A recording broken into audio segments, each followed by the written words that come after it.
Good morning students, मैं जयपुर से doctor Tripti Vijayvargiya SSN Subodh PG autonomous college से अपने यूट्यूब चैनल पर आप लोगों का वेलकम करती हूं। और आज एक नया टॉपिक शुरू करते हैं जो कि ऑपरेशनल इंजीनियरिंग के पेपर का ही एक सब टॉपिक है, दैट इज मटीरियल मैनेजमेंट। क्या होता है मटीरियल मैनेजमेंट? देखो, मटीरियल मैनेजमेंट का मतलब है मैनेजमेंट ऑफ मटीरियल। कोई भी प्लांट हो, कोई भी सेक्टर हो, कोई भी डिपार्टमेंट हो, हर एक डिपार्टमेंट में मटेरियल रहता है, राइट? उस मटेरियल का मैनेजमेंट होना बहुत ज्यादा जरूरी है, क्योंकि बहुत सारे लोग ये बात समझते ही नहीं है कि मटेरियल में भी तो मनी लगी है। अगर हम एक प्रोडक्शन के मैनेजमेंट में जब ये पढ़ते हैं कि प्रोडक्शन की क्वालिटी और प्रोडक्शन की कॉस्ट को दिमाग लगाना है, तो मटेरियल मैनेजमेंट में उसकी कॉस्ट पे क्यों नहीं दिमाग लगाना है? वहां पे भी तो पैसा लगा हुआ है। तो बस इसी चीज को ध्यान में रखते हुए इसके मैनेजमेंट को कैसे किया जाना चाहिए, कौन कौन से इसके मेन एलिमेंट्स हैं, क्या ऑब्जेक्टिव है, क्या पर्पस है, क्या इसके बेनिफिट्स हैं, इन सब चीजों को इन टॉपिक्स में कवर करेंगे। शुरुआत करते हैं मटेरियल मैनेजमेंट के स्टार्टिंग इंट्रोडक्शन से। उससे पहले आप लोगों से एक अपील की उम्मीद करती हूँ। आप लोगों ने मेरे यूट्यूब चैनल को सब्सक्राइब कर दिया है, नहीं किया है तो आप कर दीजिए। आपकी स्क्रीन पर राइट साइड कॉर्नर में जो एक आइकन बना हुआ है उसको प्रेस कर दीजिए, साथ में बेल आइकन को भी प्रेस कीजिए। And thanks for keep watching my videos regularly. चलिए अब मटेरियल मैनेजमेंट की बात करते हैं। ये एक ऐसी साइंटिफिक टेक्निक है। साइंटिफिक टेक्निक हम क्यों बोल रहे हैं? क्योंकि इसमें सारी चीजों के लॉजिक्स लगे होते हैं। साइंस जहां भी लग गया, आप मान के चलना कि रीजन और रिजल्ट्स की चीज के रिलेशन को बात करेगा। मैंने साइंटिफिक मैनेजमेंट की जो क्लासेस दी हैं आपको, उसमें क्लियर बताया है कि साइंटिफिक मैनेजमेंट में किस तरीके से relation of reasons and results को बताया गया है। तो यहाँ पे भी एक बात करते हैं, ये एक ऐसी साइंटिफिक टेक्निक है जो कि कंप्राइज करती है पीओसी को। पीओसी का मतलब क्या हो गया? प्लानिंग है, ऑर्गेनाइजिंग है और कंट्रोलिंग है। किस चीज की? मटेरियल की। मटेरियल की प्लानिंग भी है, उसका ऑर्गेनाइजिंग भी है और उसका कंट्रोलिंग भी है, from their initial purchase to final destination. चाहे वो शुरुआती स्तर पर हो और चाहे वो बीच में हो और चाहे वो लास्ट उसका फाइनल डेस्टिनेशन हो, वहां तक उन सब चीजों की ये पूरा एक टेक्निक्स को फॉलो करते हुए इसकी प्लानिंग, ऑर्गेनाइजिंग और कंट्रोल इसमें शामिल होते हैं। और इसका मेन जो ऑब्जेक्ट होता है वो ये होता है कि हम उन 5 एम्स को ऑप्टिमाइज कर लें, उन रिसोर्सेस को जो 5 एम्स से रिलेटेड है, ज्यादा से ज्यादा हम उन्हें यूज कर लें। कैसे? कौन से हैं 5 एम्स? देखो, मैन है, मनी है, मटीरियल है, मशीन है और मिनट्स है। मिनट्स का मतलब यहाँ पे टाइम से हो गया। हम साफ बात कह रहे हैं, 5 एम्स आपको पता होने चाहिए, मैन, मनी, मटीरियल, मिनट्स और मशीन्स। और ये पांचों चीजें बहुत इंपॉर्टेंट होते हैं मटेरियल मैनेजमेंट में। केवल मटेरियल मैनेजमेंट में ही क्यों, अगर आप प्रोडक्शन कर रहे हैं, कोई भी डिपार्टमेंट से हैं, आप किसी भी सेक्टर या इंडस्ट्री से रिलेटेड हैं, इन 5 चीजों की रख रखाव या इन सब 5 चीजों का जो बैलेंस रिलेशनशिप है उसको मेंटेन करना बहुत इंपॉर्टेंट है। तो इसका मेन ऑब्जेक्टिव ही यही हो गया है। आगे हम लिखते हैं, मटेरियल रिप्रेजेंट्स मनी। कोई भी सामग्री हो, आप एक सिंपल चीज देखिए, हम हमारे किचन में, हमारे घर में, हमारे सोसाइटी में, हमारे कम्युनिटी में कोई भी चीज है, हम उस मटेरियल का ध्यान रखते हैं क्योंकि उसमें जो खरीद की है हमने, अननेसेसरी ज्यादा खरीद ले या जरूरत पड़ने पे चीज हमारे पास हो ही नहीं, ये दोनों ही चीजें हमारे खराब मैनेजमेंट को इंडिकेट करती हैं। अब मान लीजिए हमने ज्यादा ही स्टोर करके रख लिया कुछ चीजों को, कि ये सोच के कि बाद में जब जरूरत पड़ेगी तो ये कहीं खत्म ना हो जाए या बाजार में ये अवेलेबल ना हो तो क्या होगा, वगैरह वगैरह। अगर ऐसा होता है तो आपको मालूम होगा कि हमने अननेसेसरी अपनी मनी को ब्लॉक कर दिया है, जो चीज जब तक यूज आनी है। इसीलिए मटेरियल मैनेजमेंट और इन्वेंटरी मैनेजमेंट को पढ़ना बहुत इंपॉर्टेंट होता है। ईक्यू से पढ़ना बहुत इंपॉर्टेंट होता है कि किन किन चीजों को ध्यान में रखना चाहिए जब भी हम मटेरियल का मैनेजमेंट करें, क्योंकि मनी इन्वॉल्व है इसमें।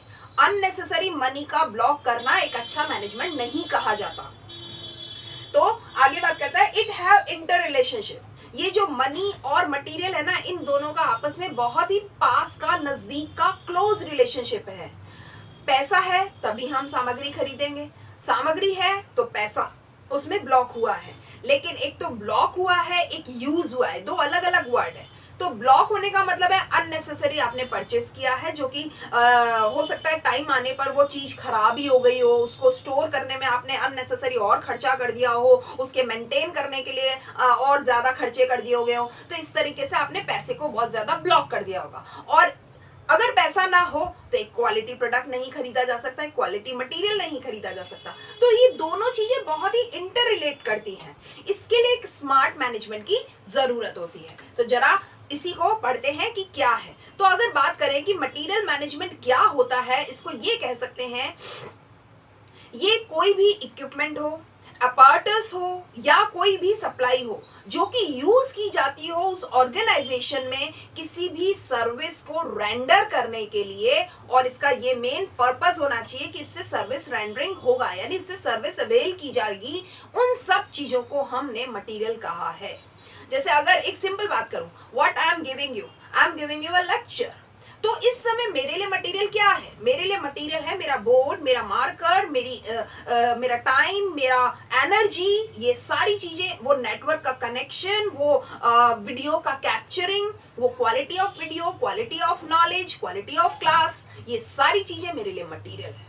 तो इन सब चीजों के लिए मुझे दिमाग लगाना पड़ेगा कि कोई भी चीज अननेसेसरी ना तो मेरी मिसयूज हो जाए और ना ही तो यूजलेस रह जाए, राइट? तो ये सारी चीजों को ही हमने कहा है कि इसका चाहे इक्विपमेंट हो, चाहे अपॉर्टस हो, चाहे कोई भी दूसरी चीज जो इसमें रिलेट करती है आपकी सर्विस या आपके प्रोडक्ट को रेंडर करने के लिए, उन सब को मैनेज करने के लिए हमने कहा है कि ये मटेरियल मैनेजमेंट होता है। और आप मान के चलो, अगर आपने पूरा ध्यान नहीं दिया मटेरियल मैनेजमेंट में, अगर आपने ध्यान ढंग से नहीं दिया, लैक ऑफ अटेंशन रहा, तो यकीन मान लीजिए आपका मटेरियल मैनेजमेंट तो खराब है ही है, जो प्रोडक्ट या सर्विस की क्वालिटी है वो ऑटोमेटिकली डाउन हो जाएगी, क्योंकि कॉस्ट इंक्रीज हो जाएगी, और कॉस्ट इंक्रीज होते ही अगर क्वालिटी नहीं बढ़ी या क्वालिटी घट गई, ये दोनों ही चीजें आपकी मार्केट में गुडविल को घटा देंगी। तो इसलिए बहुत इंपॉर्टेंट होता है कि मटेरियल मैनेजमेंट मानो तो कुछ भी नहीं, लेकिन मानो तो सब कुछ है। इसलिए लोग बहुत ज्यादा ध्यान देने लगे हैं मटेरियल मैनेजमेंट पर, और ये कहते हैं, और बहुत सारी एक चीज भी है, आज तो फिर भी चीजें बदल रही हैं, लेकिन पहले लोग, उन्हें समझ ही नहीं आता था, उनको एक परसेप्शन था, कोई फर्क नहीं पड़ता कि अगर मटेरियल खराब भी हो गया तो अरे प्रोडक्ट थोड़ी खराब हुआ है, अरे इसका क्या मतलब है। जैसे कुछ लोग होते हैं कि फ्रूट्स खरीद लिए, उन्हें खाया ही नहीं, और खरीदे हुए फ्रूट जो कि नहीं खाए हैं, एक टाइम के बाद में वो उनका फ्रेशनेस खत्म हो गया, अरे इससे तो खाना चाहिए था ना, तो बोले अब खराब हो गया तो चलो छोड़ो, फेंक देते हैं। अरे ये नहीं होता है, या तो खरीदना ही नहीं था, नहीं खाना था, तो जब खरीद लिया है तो उसको उसके लास्ट डेस्टिनेशन तक पहुंचाना जरूरी था। व्हाई वी हैव परचेज, हमने क्यों खरीदा था? हमने खरीदा था खाने के लिए, कंज्यूम करने के लिए, तो it is very necessary to consume right time. तो यही एक इंपॉर्टेंट चीज है कि मटेरियल मैनेजमेंट को लोग समझ ही नहीं पाते हैं कि इसमें जो पैसा लगा है वो पैसा खराब हो रहा है अगर आपने ढंग से उसकी मेंटेनेंस नहीं की। तो इसके इसी पॉइंट को ध्यान में रख करके उस लोगों के उस परसेप्शन को भी बदलना बहुत बड़ा इंपॉर्टेंट चीज हो गया है कि लोग ये समझें कि there is a relationship between material and money, right? तो इसलिए भी मटेरियल मैनेजमेंट होना बहुत जरूरी है। तो इसको तो ये मैंने अब ये तो सारी चीजें हैं, तो इसका मतलब ये हो गया एक साइंटिफिक टेक्निक हो गई जो कि लास्ट सर्विस पॉइंट तक आपको वो सारी चीजें अवेल करवाती है, जो कि फ्रॉम स्टार्टिंग इनिशियल पॉइंट से लेकर के लास्ट सर्विस पॉइंट तक लेके जाए, और उसको किस तरीके से हमें ऑर्गेनाइज करना है, कंट्रोल करना है, प्लान करना है, उन सारी चीजों को ये देखती है, जो कि मटेरियल मैनेजमेंट में कहा जाता है, होता है। अब बात करते हैं इसके क्या क्या एम्स होते हैं। तो देखो, मटेरियल को मैनेजमेंट करने का जो इसका मेन उद्देश्य कहना चाहिए, जो एम होना चाहिए, वो ये होता है कि जब भी हमें जरूरत पड़े मटेरियल हमारे पास होना चाहिए। ये सबसे बड़ा एम है। आप सोचो एक मिनट के लिए, कई बार ऐसा होता है कि कुछ चीजें हमारे पास हैं, हमने हमारे पास सेव करके रखी हैं, लेकिन एट द राइट टाइम जिस समय हमें जरूरत है हम उसे खोज ही नहीं पा रहे, हमें ध्यान ही नहीं आ रहा हमने वो कहाँ रखा है। तो ऐसी चीज को रखने का क्या औचित्य रह जाता है, बताइए। तो इसलिए मटेरियल मैनेजमेंट का जो बहुत इंपॉर्टेंट एम है वो ये कहता है, whenever we have a need it will be available। तो to have material in hand when needed, ये इसका मेन एम होता है। उसके अलावा कहता है कि जितना भी हम इस पे प्राइसिंग लगाएंगे उसमें कम से कम पॉसिबल प्राइसिंग होना चाहिए, और क्वालिटी मेंटेन रह सके, ये एक इंपॉर्टेंट इसका एम है। मतलब कम से कम कॉस्ट पे क्वालिटी मेंटेनेंस करना मटेरियल मैनेजमेंट का एक दूसरा एम हो जाता है, ताकि कि उसकी वैल्यू बनी रह सके। और इसके बाद कहता है इन्वेंट्री मैनेजमेंट को मिनिमाइज रखना, साथ में एफिशिएंसी, जो ऑपरेटिंग एफिशिएंसी है उसको भी मेंटेन करना, ये इसका एक बहुत बड़ा एम होता है। अब जरा बात करें ऑब्जेक्टिव्स क्या होते हैं, इसके ऑब्जेक्टिव्स क्या होते हैं, तो मैं बता दूं इसके दो ऑब्जेक्टिव होते हैं। देखो बहुत इंपॉर्टेंट चीज है, दो ऑब्जेक्टिव में ये कहता है। एक ऑब्जेक्टिव तो होता है प्राइमरी ऑब्जेक्टिव जिसको आप टाल ही नहीं सकते, और एक है सेकेंडरी ऑब्जेक्टिव जो इसके साथ साथ चलता है, साइड बाय साइड चलता है। तो प्राइमरी ऑब्जेक्टिव का बात करते हैं, राइट प्राइस होना चाहिए, इन्वेंट्री टर्नओवर हाई होना चाहिए। इन्वेंट्री टर्नओवर हाई का मतलब होता है खूब चीजें खरीदी जाए और खूब चीजें बेची जाए, मतलब उसका प्रोसेसिंग होता रहे। उसके बाद कहता है लो प्रोक्योरमेंट और स्टोरेज कॉस्ट होनी चाहिए। अननेसेसरी आप स्टोर करके रखते हो तो स्टोरेज कॉस्ट बहुत ज्यादा बढ़ जाती है, ये कॉस्ट मेन कॉस्ट में बहुत बड़ा फर्क डाल सकती है। इसलिए आपका जो प्रोक्योरमेंट कॉस्ट है या स्टोरेज कॉस्ट है वो कम से कम होना चाहिए, यानी आपको पता होना चाहिए मुझे कितने मटेरियल की जरूरत है और कितना मटेरियल मेरे पास में स्टोर में है। अगर अननेसेसरी जो जरूरत है उससे ज्यादा आपने अगर स्टोर में रख लिया तो उसको मेंटेन करने की कॉस्ट बहुत ज्यादा हो जाएगी। तो स्टोरेज कॉस्ट जो है वो कम से कम होनी चाहिए। सप्लाई कंटिन्यूटी में रहनी चाहिए, उसमें कोई भी इंटरवेंशन नहीं होना चाहिए, बाधा नहीं आनी चाहिए। कंसिस्टेंसी रहनी चाहिए क्वालिटी में, यानी जो मटेरियल आपने 10 दिन पहले यूज किया था, 10 दिन बाद भी जो मटेरियल अगर नेक्स्ट प्रोडक्ट बनाने के लिए यूज हो रहा है उसकी क्वालिटी मेंटेन होनी चाहिए, अदरवाइज प्रोडक्ट की क्वालिटी में अंतर आ जाएगा।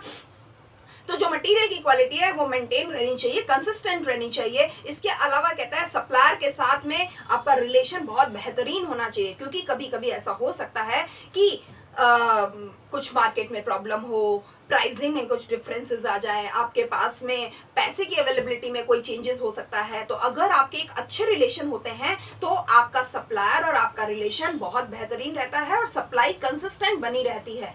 अभी लॉकडाउन की सिचुएशन रही थी, बहुत सारी जगह पर यही हुआ था कि सप्लायर्स ने अपने हाथ खींच लिए थे। क्यों खींच लिए थे? क्योंकि उन्होंने, सामने वाले ने पेमेंट नहीं कर रहा था। और पेमेंट क्यों नहीं कर रहा था? क्योंकि उसके पास पैसा था ही नहीं। लेकिन कई ऐसे कहना चाहिए सेक्टर्स थे जहां पे सप्लायर्स ने अपनी सप्लाई को निर्बाध रूप से, यानी बिना किसी बाधा के सप्लाई को कंटिन्यू किया था, जस्ट बिकॉज कि उनके साथ उनका जो रिलेशन है वो बहुत अच्छा था। वैसे भी मैं एक चीज मेरे स्टूडेंट को हमेशा बताती हूँ कि जब भी आप बिजनेस करते हैं, बिजनेस व्यवहार से चलता है। चीजें तो साइड बाय साइड बिक जाती हैं। अगर आप चीजें बेचने के लिए बिजनेस कर रहे हैं तो this is your a great mistake, आपकी एक बहुत बड़ी गलती है। चीजें बेचने से नहीं बिकती हैं, चीजें व्यवहार से बिकती हैं। तो व्यवहार होना बहुत इंपॉर्टेंट होता है, और व्यवहार का मतलब है कॉर्डियल रिलेशनशिप होना। तो केवल सप्लायर्स के साथ नहीं, सभी के साथ, हर एक स्टेक होल्डर के साथ में आपका कॉर्डियल रिलेशनशिप होना बहुत इंपॉर्टेंट है। लेकिन क्योंकि इस समय हम मटीरियल मैनेजमेंट पढ़ रहे हैं तो हमें पता होना चाहिए यहाँ पे सप्लायर हमारा बहुत इंपॉर्टेंट फैक्टर है या एलिमेंट है। इसके अलावा कहता है हमारे वेंडर्स डेवलप होने चाहिए, लो स्टोरेज कॉस्ट होनी चाहिए, इंफॉर्मेशन सिस्टम बहुत हाई होना चाहिए, गुड रिकॉर्ड्स होने चाहिए हमारे पास, क्योंकि आजकल सारी चीजें कंप्यूटराइज्ड हमारी हैंडल होती हैं। तो हमें पता होना चाहिए क्या चीज कहाँ पे हमारी स्टोर है और कितने मात्रा में, कितनी क्वांटिटी में स्टोर हुई हुई है। तो ये सारी चीजें तो हो गई प्राइमरी ऑब्जेक्टिव्स। अब बात करते हैं सेकेंडरी ऑब्जेक्टिव्स की। सेकेंडरी ऑब्जेक्टिव ये कहता है कि हमें फोरकास्ट करना आना चाहिए कि हमारा इकोनॉमिक फोरकास्ट क्या है, यानी किस लेवल पे हमें नेक्स्ट ऑर्डर प्लेस कर देना चाहिए। इसके अलावा जो इंटर डिपार्टमेंट हार्मनी है, यानी किसी भी प्लांट के अंदर बहुत सारे डिपार्टमेंट होते हैं, उनके आपस में किस तरह की हार्मनी है। अभी हमने बात करी थी कॉर्डियल रिलेशनशिप की जो कि सप्लायर के साथ होनी चाहिए, वो तो है एक्सटर्नल। इसी तरीके से अंदरूनी विभागों के साथ में भी हमारी इंटर जो हार्मनी है वो मेंटेन रहनी चाहिए। ऐसे ही हमारी चीजों में स्टैंडर्डाइजेशन रहना चाहिए। ऐसा ना हो कि हम पैसे के साथ समझौता कर ले, हम प्रॉफिट ज्यादा कमाने के चक्कर में हमारा स्टैंडर्ड डाउन कर दे, ऐसा नहीं होना चाहिए। ये भी इसका ऑब्जेक्टिव है। हमारे बाइंग डिसीजन जो होते हैं वो बहुत मजबूत होने चाहिए। मटेरियल और प्रोडक्ट्स हमारे नए से नए, ट्रेंडी, फैशनेबल, जितना भी मार्केट में डिमांड है उस तरह के होने चाहिए। और हमारी जो रिलेशनशिप है, जितनी भी फेवरेबल रेसिप्रोकल रिलेशनशिप है, यानी म्यूचुअल गिव एंड टेक का जो मामला है, अगर हम आपसे कुछ उम्मीद करते हैं कि आप हमारे साथ अच्छा करें तो हमें भी तो आपकी तरफ अच्छा करना है, इसको बोलते हैं रेसिप्रोकल रिलेशनशिप। तो ये मेंटेन रहनी चाहिए, इसका स्मूथ फंक्शनिंग होना चाहिए। आप केवल एक्सपेक्ट करो, ये गलत बात है। आपको देने की जगह देना और लेने की जगह लेना चाहिए। तो इसको बोलते हैं रेसिप्रोकल रिलेशनशिप मेंटेनेंस। तो ये भी एक इंपॉर्टेंट रोल प्ले करता है। अब जरा बात करते हैं कि कौन से फंक्शंस होते हैं जो मटेरियल मैनेजमेंट में किए जाते हैं। तो जरा देखिए, बेसिक फंक्शंस की अगर बात करेंगे तो ये कहता है यहाँ पर सबसे पहले तो इफेक्टिव मैनेजमेंट और सुपरविजन किया जाता है। कौन कौन से काम किए जाते हैं हम वो बात कर रहे हैं। तो सुपरविजन बहुत इफेक्टिव होना चाहिए, मैनेजमेंट बहुत इफेक्टिव होना चाहिए, साउंड परचेजिंग मेथड होता है, इसमें एफिशिएंट परचेज सिस्टम होता है। किस तरीके से आगे काम होते हैं वो हम आपको आगे के वीडियोस में बताएंगे, लेकिन इस समय कौन कौन से काम होते हैं अभी वो बात कर रहे हैं। तो सुपरविजन, मैनेजमेंट, ये सब इफेक्टिव होना चाहिए। परचेसिंग मेथड हो बहुत मजबूत होना चाहिए। परचेज सिस्टम जो होता है वो बहुत एफिशिएंट होना चाहिए। जो इन्वेंट्री कंट्रोल प्रोग्राम है वो बहुत सिंपल होना चाहिए। कॉम्प्लिकेटेड इन्वेंट्री प्रोग्राम हमेशा परेशानी पैदा करते हैं, इसलिए सिंपल होना चाहिए। और रिजल्ट ओरिएंटेड रिक्विजिशन होनी चाहिए, यानी आप जो भी काम कर रहे हैं उसका मेन टारगेट आपका रिजल्ट ओरिएंटेड होना चाहिए। आप एंड में क्या चाहते हैं, आपका क्या उम्मीदें हैं, वो काम होना चाहिए। उसके अलावा कहता है जो भी पॉलिसीज और प्रोसीजर हो वो सब रिटर्न में होने चाहिए। वर्बल कुछ नहीं होना चाहिए, ना केवल रिटर्न बल्कि कहना चाहिए इफेक्टिवली कम्युनिकेटेड होने चाहिए, जिससे आप जितनी उम्मीद करते हो, जिससे आप जो काम एक्सपेक्ट करते हो उसको वहां तक वो बताओ कि आप हमसे क्या चाहते हो। वो सारी चीजें होना बहुत जरूरी है। और एक बहुत ही प्रैक्टिकल प्रोग्राम रहना चाहिए ताकि कि हम अपनी जरूरतों को हमारे लोगों तक बता सकें और हम अपनी अकाउंटेबिलिटी को भी पूरी तरह से मेंटेन कर सकें, चाहे वो परचेजिंग से रिलेटेड हो, रिसीविंग से रिलेटेड हो, पेमेंट से रिलेटेड जो इनवॉइस पेमेंट होता है वो भी होता है। वो सारे लोगों को हमें अलग अलग बांट देना चाहिए ताकि कि हम एक जो सिस्टम डेवलप करें उसके लिए हम पर्टिकुलर व्यक्ति को पर्टिकुलर काम के लिए टारगेट कर सके कि इस व्यक्ति को ये काम करना है, इस व्यक्ति को ये काम करना है। मैनेजमेंट का एक बेहतरीन फंडा होता है कि allocate the work as per the specification of the person, right. तो इस तरह से इसका एक फंक्शन है कि बहुत सारी चीजें होनी चाहिए और उनको किस तरीके से करना है वो हम आगे की बात करेंगे। अब बात करते हैं इसका पर्पस क्या है। हालांकि हमने एम पढ़ लिया, ऑब्जेक्टिव भी पढ़ लिए, लेकिन कुछ एक और चीजें कहने को ये सारी चीजें एक ही है, लेकिन क्या पर्पस होता है। सबसे जो इम्पोर्टेंट पर्पस है वो ये होता है कि हम हमारी परचेजिंग में बचत करना चाहते हैं, उसमें फायदा कमाना चाहते हैं, इसका मेन पर्पस होता है। किसी भी हमारी जो परचेजिंग है उसमें हमें मुनाफा होना चाहिए। किस समय कीमतें मार्केट में कम चल रही हैं और किस समय पर हमें कितनी मात्रा में चीज़ों को खरीद लेना चाहिए कि हमारे को एक्स्ट्रा स्टोरेज कॉस्ट भी ना आए और हमारी जो कम कीमतों का फायदा भी हम उठा पाए, ये इसका मेन पर्पस होता है। उसके अलावा कहता है कि जितना भी रिप्लेनिशमेंट का पीरियड होता है उसके दौरान पर हम डिमांड को कैसे सेटिस्फाई करेंगे उसका मेंटेन करना भी हमारा एक ऑब्जेक्ट होता है इसमें। इसके अलावा कहता है स्टॉक आउट, मतलब हमारे पास में पीछे माल गोदाम में खत्म हो जाए, इस चीज को अवॉइड करना एक बहुत बड़ा पर्पस होता है। यानी हमारे को हमारे रिजर्व्स कैरी करने का आइडिया होना चाहिए, एस्टिमेशन होना चाहिए कि हमें कब तक हमारे कितनी मात्रा में रिजर्व्स रखने हैं। कहीं ऐसा नहीं हो कि माल की डिमांड आती जाए, माल बनता जाए और पीछे जो कच्चा माल था वो खत्म ही हो गया है, इसका ध्यान ही नहीं रह गया है। ये चीज नहीं होनी चाहिए। तो इसको भी इंश्योर करना हमारा इसका एक पर्पस होता है। जो कंजम्पशन का जो फ्लक्चुएशन है, कभी कम कभी ज्यादा है, उसमें भी मेंटेन कैसे करना, उसको स्टेबलाइज कैसे करना है, उसको रेगुलेट कैसे करना है, ये भी इसका एक पर्पस होता है। और last but not the least ये कहता है जितनी भी क्लाइंट सर्विसेज होती हैं उनके साथ में वो किस तरीके से रीजनेबल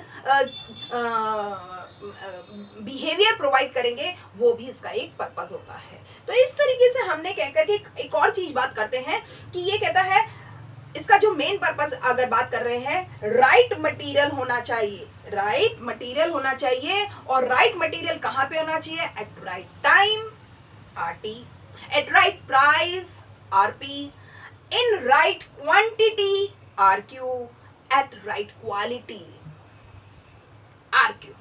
तो ये एक इम्पॉर्टेंट चीज है कि हम सही मात्रा में, सही किस्म में, सही प्राइसिंग पर, सही टाइम पर, सही जगह पर चीजों को पहुंचाएं। ये है हमारा मटेरियल मैनेजमेंट का जो मेन पर्पस है। और क्योंकि अगर हम ये कर पाते हैं तो हम बेहतरीन मैनेजमेंट का परिचय देते हैं, और अगर हम कहीं भी इसमें मात खा जाते हैं तो मान के चलिएगा हमारे मैनेजमेंट स्किल्स में कहीं ना कहीं कमी रह जाती है। तो इस तरीके से हमने एक ओवरव्यू समझ लिया है, ऑब्जेक्टिव्स कवर कर लिए हैं और इंट्रोडक्शन को समझ लिया है जो मटेरियल मैनेजमेंट का है। इसके आगे कौन कौन से कंपोनेंट्स और एलिमेंट्स रहते हैं उनको आगे की क्लास में कवर करेंगे। आज की क्लास में इतना ही। Thank you for keep watching my videos regularly. Thank you.